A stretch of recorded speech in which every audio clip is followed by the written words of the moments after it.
The next assembly language development tools are the linker. So basically what is the work of linker? A linker is a program which combines, if requested, more than one separately assembled module into one executable program, such as if you have a 2 or more program, and also generate a exe module. So this time we require a linking. जब एक और उससे ज़्यादा module हमें combine करने रहते हैं, that time we required a linking. So what is the point of linking? A linker is a program used to connect several object file into one large object file. Okay, while writing large programs, it is better to divide the program into the smaller module. Each module can be individually written, tested and debugged. Then all the object module are linked together to form one functioning program. मतलब पहले हम लोग क्या करेंगे, बहुत सारे object का एक फाइल होता है, उससे एक बड़ा ऑब्जेक्ट का फाइल रहता है, उसको हम लोग क्या करते हैं, डिवाइड करते हैं. डिवाइड करने से क्या होता है, ईजी हो जाती है चीज़ें, right. When you divide the things it is a much easier, right. तो ईच मॉड्यूल को टेस्ट किया जाता है, रिटर्न किया जाता है, डीबग किया जाता है, and they are linked together to form a one function program. This object module can also be kept in a library file and linked into other program as needed. A linker produces a link file which contain a binary codes for all the combined module. मतलब linker में, link file में क्या होता है, binary codes होते हैं जितने भी कंबाइंड मॉड्यूल किए हैं उनके. The linker also provides you a link map file which contain the address information about the link files. Okay? मतलब कि जैसे वो लिंक फाइल देता है, लिंकर लिंक फाइल प्रोड्यूस करता है सारे बाइनरी कोड्स के लिए, उसी तरह वो एड्रेस के भी इंफॉर्मेशन देता है कि इंस्ट्रक्शन कहाँ पे शो है, वो कहाँ पे लिंक किया गया है, तो उससे बोलते हैं link map file. The linker which come with the TASM or MASM assembler. The TASM or MASM basically the assembler. For the linking we are using the T-Link, that is a turbo linker, and a link, that is a Microsoft linker. We have two type of linker, that is a T-Link and a link. Okay, so the linker produces a link file with the extension of d.exe. मतलब पहले हम लोग edit करते हैं, फिर assemble करते हैं using the .esm, then we created the object file and then we created the exe, then we link the things, right. Next is your debugger का मतलब क्या है कि हमें प्रोग्राम में क्या एरर्स है, हम लोग को क्या करना है, चेकिंग करना है प्रोग्राम का. Is a error in the program is right और not. So what is a debugger? The debugger is a program that allows the execution of a program in a single step mode under the control of the user. मैंने बोला था ना single step mode. The process of locating and correcting errors, जहाँ पे हम लोग क्या करते हैं, एरर कहाँ पे कौन से लोकेशन में, उसे करेक्ट करने का काम हम लोग क्या करते हैं, डीबगिंग में करते हैं. जितने भी एरर्स आपके प्रोग्राम में है उसे करेक्ट करने का काम और वो कहाँ पे, वो सारी चीज़ें ढूंढने का काम डीबगर करता है. Now the points of the debugger. A debugger is a program which allows to load your object code program into the memory, execute the program and troubleshoot or debug it.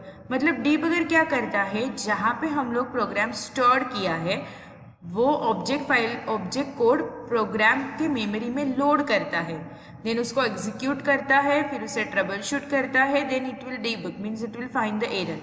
The debugger allows to look into the content of registers and memory location after the program runs. We can also change the content of register and memory location, rerun the program. बराबर, अगर कोई error है तो उस location पे जाके हम लोग चेंज करते हैं, so we can change that. Some debuggers allow to stop the program after each instruction so that you can check or alter memory and register content. This is called as a single step debug. मतलब क्या कि आप लोग ने एक बार program execute किया, अब उसमें आपको लग रहा है कुछ तो एरर है, कुछ तो चेंजेस है, तो आप लोग क्या करोगे, अल्टर करोगे मेमोरी और रजिस्टर का content. It is called as a single step. और debugger also set a break point at any point in a programme.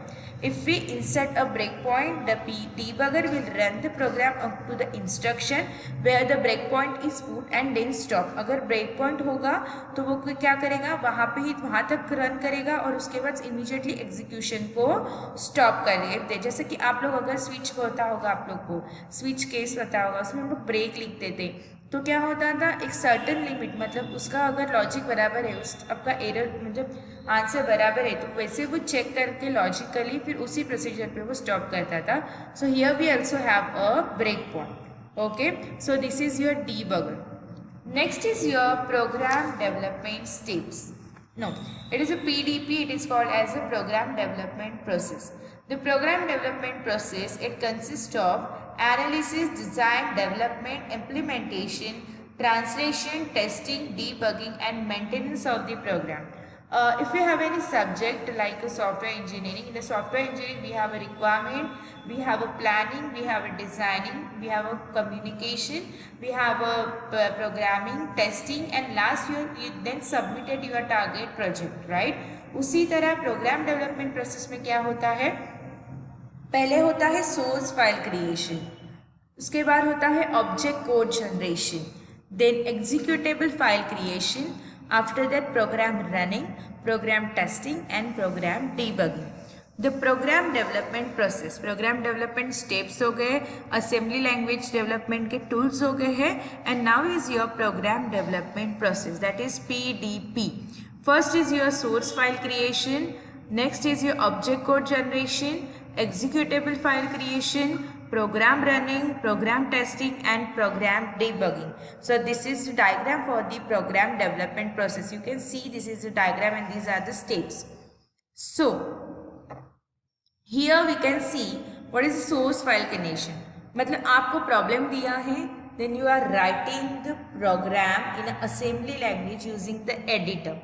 Okay, and you have to give must extension dot ASM. आप लोगों ने editor में program लिया. Now this code is converted into the object code generation. Now the language translator is used to translate the source program to relocatable object file and the source file is created and edited using the and the assembler is used to translate the assembly language source code into the relocated object code.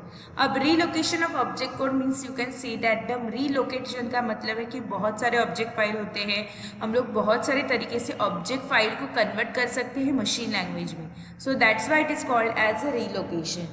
Now the executable file creation means you have to link the object. मैंने जैसे बोला ना, आपको पहले programme लिखना है, फिर उसे ऑब्जेक्ट में कन्वर्ट करना है, देन उसका ऑब्जेक्ट फाइल बनेगा, फिर उसको लिंकिंग करना है, फिर आपको प्रोग्राम को रन करना है. The executable file can be run by entering the name executable file on a prompt.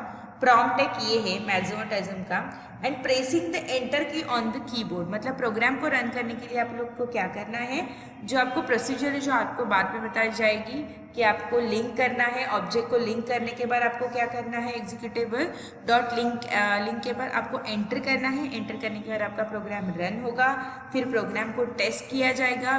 If you are satisfied with the program then it will start the debugging. Okay, the debugging must be created with the program debug option. तो program debug option से आप लोग क्या करोगे, program debugging, और फिर उसके बाद जो final output मिलेगा वो. This is a program development process. वो tools से आप program कैसे develop करोगे ये है.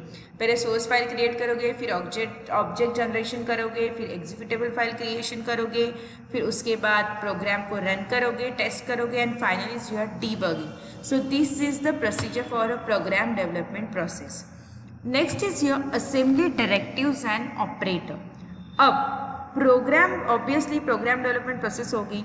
अब जैसे कि आपके सी में डिफरेंट टाइप के वेरिएबल्स है, आइडेंटिफायर्स है, फंक्शंस है, कीवर्ड्स है, ये सारी चीज़ें आपको डेवलप करने की लगती है. उसी तरह माइक्रो प्रोसेसर में required assembly directives. What we required assembly directives, okay, and operators, right. An assembly directive is a statement to give direction to the assembler to perform a task of the assembly process, right. Assembly मतलब assembly directive मतलब क्या, assembly language program supports a number of reserved words. So that keyword enables you to control the way in which the program assemble and lays. So this is called as a assembler directive. It is act only during the assembly of the program and generate no machine executable code. ये कब use होता है पता है? जब भी आप लोग को प्रोग्राम लिखना है. अब जो MIC के प्रोग्राम है वो लिखने का डिफरेंट तरीका है, उसके अंदर बहुत सारे इंस्ट्रक्शन है, तो उसके लिए आपको क्या लगेगी? डायरेक्टरीज लगेगी, आपको ऑपरेटर्स लगेंगे. तो ये सारी चीज़ यूज़ करने के लिए we have assembly directives and operator. And assembler supports directive to define data, to organize segment, to control procedure, to define macros. It consists of the two types of statement. कौन से? Instruction and directive. The instruction are translated to the machine code, whereas the assembler by the assembler, whereas the directive are not translated to the machine code. अब दो होता है, एक होता है instruction और एक मशीन. अभी ऑब्वियसली इंस्ट्रक्शन लिखोगे तो आपका प्रोग्राम होगा और डायरेक्टिव को हम लोग ट्रांसलेट नहीं कर सकते हैं मशीन कोड में. तो this is the main difference. Next, first is your data definition and storage allocation directive. अब data definition directive are used to define the program variables and allocate a specified amount of a memory for them. जो variable define होने वाले हैं ना, data type variable, वो सारे data definition में होते हैं. Second, the data definition directive are DB, DW, DD, DQ, DT, struct and record. So these are their data definition, right. तो ये आपको मैं आगे जाके एक्सप्लेन करती हूँ what exactly. First is your data definition directives. First is your DB, that is define byte. It is used to declare a byte type variable. क्या? Byte type variable. Okay. We have only one or more location of byte type memory. And byte is made of 8 bit. Okay. Byte कितने bit का होता है? 8 bit का होता है. Right. So first is your define byte. Okay. Define byte मतलब क्या? Single हो सकता है या मल्टीपल बाइट हो सकते हैं. It is use to define a byte type variable. अब अगर आप लोग नीचे देखोगे, we have a general form. अगर यहाँ पे आप लोग देखोगे, we have a general form. General form में क्या लिखा है? वेरिएबल का नाम आप लोग लिखोगे, फिर आप लोग उसका डेटा टाइप लिखोगे कि DB है, और उसके बाद उसकी वैल्यू लिखोगे. जैसे कि आप लोग कैसे लिखते थे? इंटीजर, C में A इक्वल्स टू 10. तो ये हो गया आपका डेटा टाइप, ये हो गया आपका चीज़ DB वाला. बट यहाँ पे अलग तरीके से लिखा है. यहाँ पे क्या कर रहे हैं हम लोग? वेरिएबल का नाम पहले लिख रहे हैं, फिर इसका डेटा टाइप लिख रहे हैं, फिर इसका वैल्यू लिख रहे हैं, राइट. तो एग्जाम्पल में अगर आप लोग देखोगे, num DB and question mark. अब ये क्वेश्चन मार्क का मतलब है allocate only one memory location. इसके लिए सिर्फ कितना होगा? एक, क्योंकि ये DB है. क्या है? Define byte. तो एक ही मेमोरी लोकेशन अलोकेट होगा. फिर उसके बाद है name, DB name of variable and initialization value. अब यहाँ पे क्या है? एक स्ट्रिंग या एरे दिया है, तो ये काउंट कैसे होगा? 1 2 3 4 5. तो टोटल कितने मेमोरी लोकेशन अलोकेट हो गए? 5 memory location. Next is your array DB 12, 25. अब ये हर एक के लिए अलग अलग जाएगा. ऐसे नहीं ये एक के लिए और एक के लिए 1 2 3 4 5 6 7 8 9 10 नहीं होंगे. टोटल कितने मेमोरी लोकेशन है? इसके लिए एक लोकेशन, इसके लिए एक लोकेशन, इसके लिए और इसके लिए. तो टोटल कितने हो गए? 5 memory location, because it is a define byte. The next I will explain you in the next video.